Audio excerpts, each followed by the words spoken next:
Daf Yomi, Tractate Zevachim, page 43b, with the words Amar Rav Achai. Amar Rav Achai, Hilkach. Right, we finished off the thing with Ula. Right? Yeah, Rav Achai. Amar Rav Achai, Hilkach, Hai Kometz, Pigul, Palgi Meches Ara, Palgi Aske, Amaracha. Umashla bo ha'o masekna le Rav Achai says, since the handful is considered one unit, therefore in the case of this handful of pigul, half of which lies on the ground and half of which was brought up to the wood arrangement on the altar, and the fire took hold of it, one brings all of it up to the altar ab initio. Amar Rav Yitzchak, Amar Rav Yochanan, הפיקול בנויס ותמר שאלה לגבי מזבח אחרי סמהי נברחיס דם מראה דחי מזבח מקווה טהרה אמר רבי זיירא שמשלה בהן האור. Rabbi Yitzchak says that Rabbi Yochanan says with regard to pigul notar, meaning offerings that remain after the time allotted for their consumption and ritually impure flesh, where one brought them up to the altar, their prohibition has left them. Rav Chizda said in astonishment, teacher of this halacha, is the altar a bath of ritual purification that can render an impure item pure? Rabbi Zera says this is referring to a case where the fire took hold of them, and therefore the item belongs to the altar, and the prohibition lapses. Rabbi Yitzchak Bar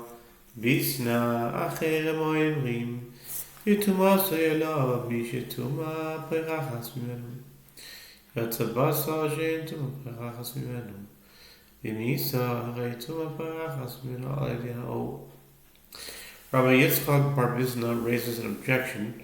For a brayta, others say the first states the soul that eats of the meat of the sacrifice of peace offerings, which pertain to the Lord, having his impurity upon him, that soul shall be cut off from his people. Leviticus 7:20. Although this can be also read as having its impurity upon it, referring to the meat of the peace offerings, the verse, in fact, is referring to one whose impurity can depart from him, meaning a person who is currently impure but can attain a state of ritual purity by immersing in a ritual bath. This serves to exclude the impure flesh of offerings, as its impurity cannot depart from it, since ritually impure flesh cannot be purified. And if it is so that Rabbi Yochanan's statement is correct, the impurity of flesh can in fact depart from it by means of the fire of the altar. Amar Rava, Amarave, Alidei Mikvah Kamrina, Midei Mikvah Kasiv, El Amar Papa, Bevasar Shlami Maskinon, Delo Chazele Hakrava. Rava says, when the brayta speaks of an item whose impurity cannot depart from it, we say it is referring to purification by means of a ritual bath, not through any other means. The Gemara raises the difficulty. Is the term ritual bath written in the brayta? It speaks only in terms of about impurity that can or cannot depart from an item. Rather, Rav Papa says in that verse, we are dealing with the meat of peace offerings which are not fit for sacrificing. As the meat of a peace offering is eaten rather than being burned at the altar,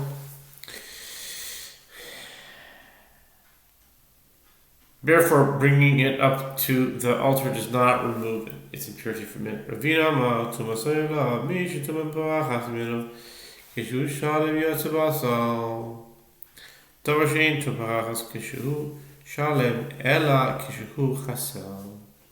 Ravina says there is a different answer. Even if the impurity of flesh leaves it when it is brought up to the altar, this verse cannot be referring to the impure meat of peace offerings, as the phrase having his impurity upon him is referring to one whose impurity departs from him when he is whole. The term upon him indicates that he is in a state of wholeness. This serves to exclude sacrificial flesh, which is an item whose impurity does not depart from it when it is whole, but only when it is deficient, meaning when fire takes a hold of it on the altar. Gufa, tumasay love, tumasay gufa kosmidabel, tumasay gufa kosmidabel, yeah.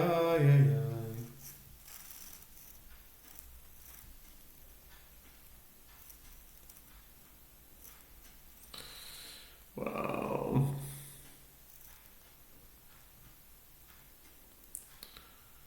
The Gemara proceeds to analyze the matter itself, and the bright of the rabbis attempt to prove that the verse, but the soul that eats of the meat of the sacrifice and peace offerings which pertain to the Lord, having his impurity upon him, the soul shall be cut off from his people. Leviticus 7:20. It's referring to a ritually impure person and not to impure flesh. The Braita states having his impurity upon him. The verse speaks of impurity of the body of the person, not the impurity of the flesh of the offering.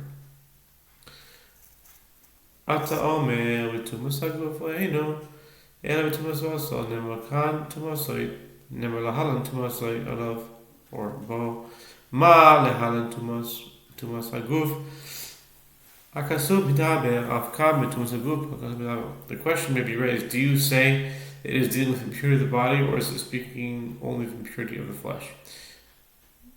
The body and flesh, what's the difference?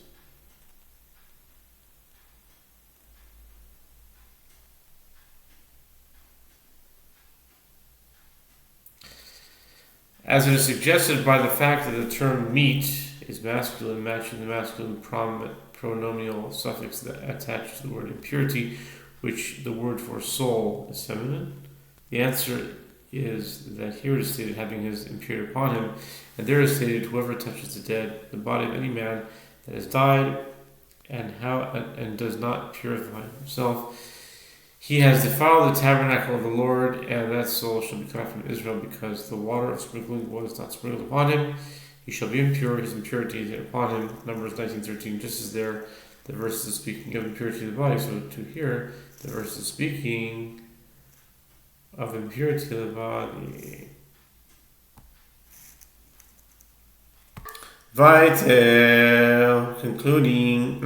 Continuing, and hopefully concluding. Where were we?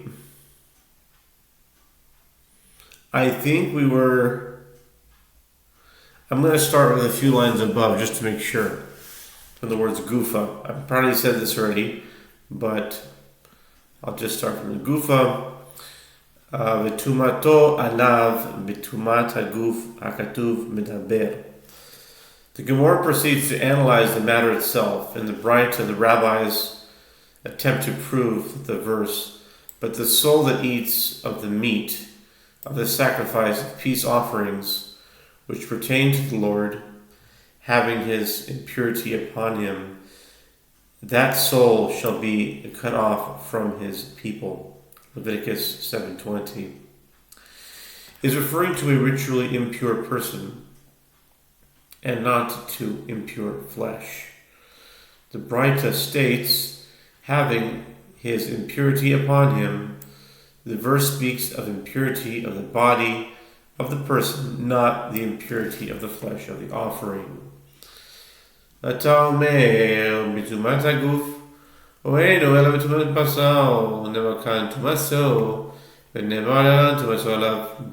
said this for sure. Okay, it's a little review. I remember saying this to us, so Allah and Bo. Ma lehala betumaso haguf hakatuv medaber avkam betumat haguf hakatuv medaber. The question may be raised. Excuse me. The question may be raised. Do you say that it is dealing with impurity of the body, or is it speaking only of impurity of the flesh? As is suggested by the fact that the term for meat, basar, is masculine, matching the masculine pronominal suffix attached to the word impurity, whereas the word soul, nefesh, is feminine. The answer is that here it is stated having his impurity upon him, and there it is stated, whoever touches the dead, the body of any man that has died and is not purified himself, he has defiled the tabernacle of the Lord, and that soul shall be cut off from Israel. Because the water of sprinkling was not sprinkled upon him, he shall be impure. His impurity is yet upon him. Numbers 19:13. Just as there, the verse is speaking of impurity of the body, so too here, the verse is speaking of impurity of the body. Rabbi Yossi Omer, Hoi, v'nemo kadosh b'lashon rabim, v'nemo tov b'lashon yochi, v'tumas haguf hakatuv b'nebel. Rabbi Omer, v'achad v'tumas haguf hakatuv b'nebel. Acherim amru v'tumaso alav. Mi שטומאה פורחת ממנו יצא בשר שאין טומאה פורחת ממנו. Rabbi Yossi says there is a different proof, since in this verse, Leviticus 7:20, the sacrificial animals are mentioned in the plural form, in peace offerings, but the impurity is mentioned in the singular upon him. Evidently, the verse is speaking of the impurity of the body, and not impurity of the peace offerings. Rabbi Yehuda Hanasi says there is yet another proof, since the next verse states, and when anyone shall touch any impure item and eat of the meat of the sacrifice of peace offerings, Leviticus 7:21. This indicates that the verse is speaking of impurity of the body, as will be explained. Others say that the phrase having his impurity upon him proves that the reference here is to one whose impurity can depart from him, meaning a person. This serves to exclude the impure flesh of offerings, as its impurity cannot depart from it. This concludes the Braita. Amar Mar, the Gemara analyzes the Braita. Amar Mar, Rabbi Omer, ve'achal, tumat haguf hakatuv b'nevel, my mashma, amar Rabba, kol ka delo b'farash le Rabbi Yitzchak bar Avudimi, v'chol matnitz delo b'farash le Rav Zeiri lo mefarsha. The Gemara answered, the master said, Rabbi Yehuda Hanasi says that the term and eat indicates that the verse is speaking of impurity of the body. The Gemara asks, from where is this inferred? How is the meaning of this verse derived from this term which appears in a different verse? Is this connection, the Gemara notes? In this connection, the Gemara notes that Rava said any verse that was not explained by Rav Yitzchak bar Avudimi, and any Braita that was not explained by Rav Zeiri was not explained, as these sages are the most accomplished interpreters of verses and Braita, respectively. Hachi Amar,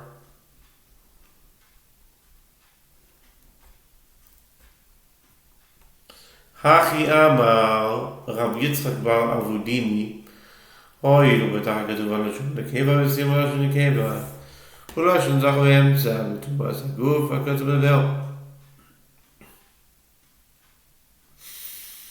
Rava cites the relevant explanation of the verse referred to by Rabbi Yehuda Hanasi. This is what Rabbi Yitzchak bar Avudimi says. The next verse states, and when anyone shall touch any impure item, whether it is the impurity of man or an impure animal, or any impure detestable thing, and eat the meat of the sacrifice of peace offerings, which pertain to the Lord, that soul shall be cut off from his people. Leviticus 7:21. The beginning of that verse, and when anyone shall touch, and the end of that verse, that soul shall be cut off, are in the feminine form. Whereas the middle of the verse, and eat of the meat, is in the masculine form. And yet it is clear that the verse is speaking of impurity of the body. The same may be said about the previous verse, since the verse begins in the feminine form and ends in the feminine form, and the masculine form is used In the middle verse, the verse must be speaking of impurity of the body, despite the change from the feminine to the masculine.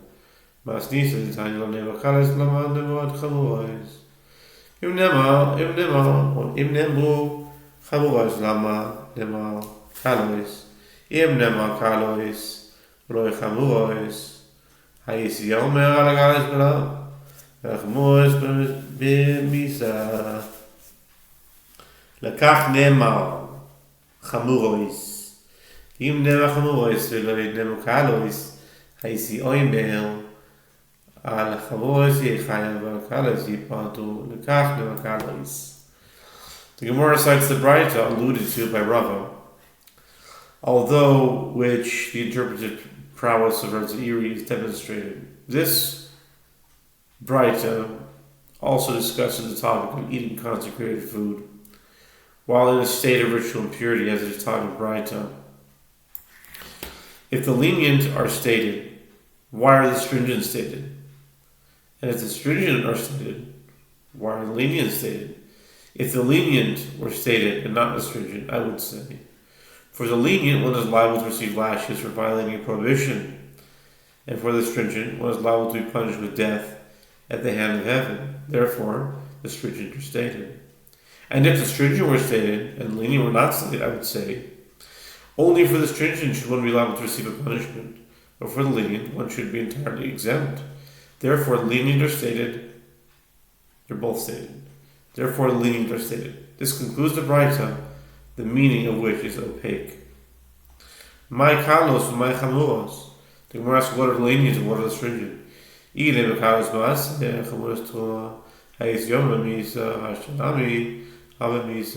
is known that the Braita is discussing the broad topic of eating consecrated food in a state of impurity, but its precise meaning requires elucidation.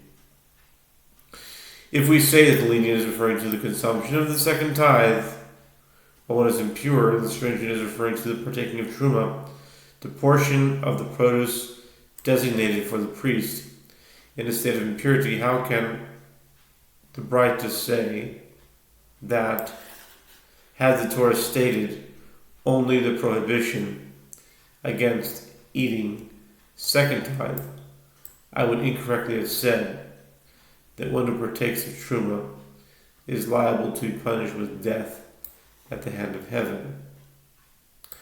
Now, too, this is the halacha. One who partakes of truma when he is in a state of impurity is indeed liable to be punished with death at the hand of heaven. Vesu ila nemar eis yoma memisa dayo leva min adin yas kenidoin. Dayo leva min adin liyos kenidon. Dai dai dai dai dai dai dai dai dai dai dai. 793. Dayo lavo min adin liyot kenidon. It's a pretty fundamental topic in the Shas, And furthermore,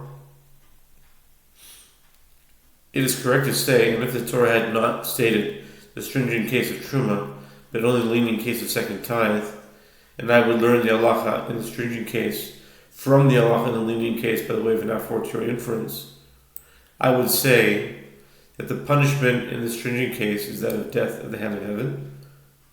I would then say that the punishment in the stringent case is that of the death at the hand of heaven. This is impossible, as there is a principle with regard to a kal v'chomer, an a fortiori inference, that it is sufficient for the conclusion that emerges from an a fortiori of inference to be like the source. In other words, a halacha derived by means of a kal v'chomer can be no more stringent than the source from which it is derived.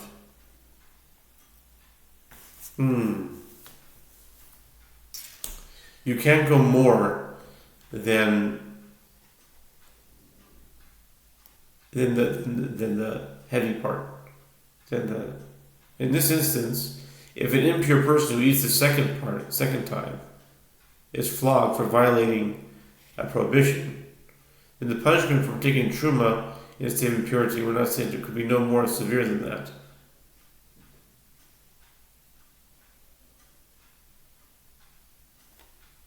But if truma is more chomer, then why not?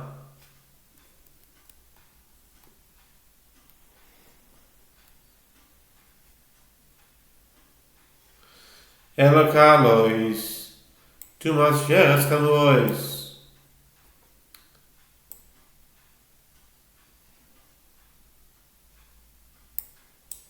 It is sufficient for the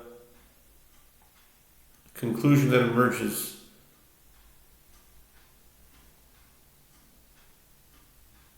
from an a fortiori inference to be like its source.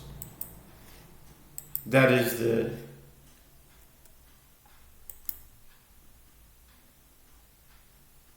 principle. It's not a student, it's a principle. Let's continue. In other words, right? Erakalois tumas sheretz chamois tumas meis. Rather, when the brighter refers to lenient, is referring to the impurity of the carcass of a creeping animal, while the stringent is referring to the impurity imparted by a corpse. As the Torah discusses both these cases in the context of eating consecrated foods in a state of ritual impurity, and whoever touches anything that is impure by the dead, or a man whose semen goes from him, or whoever touches a creeping animal. Leviticus 22, 4-5.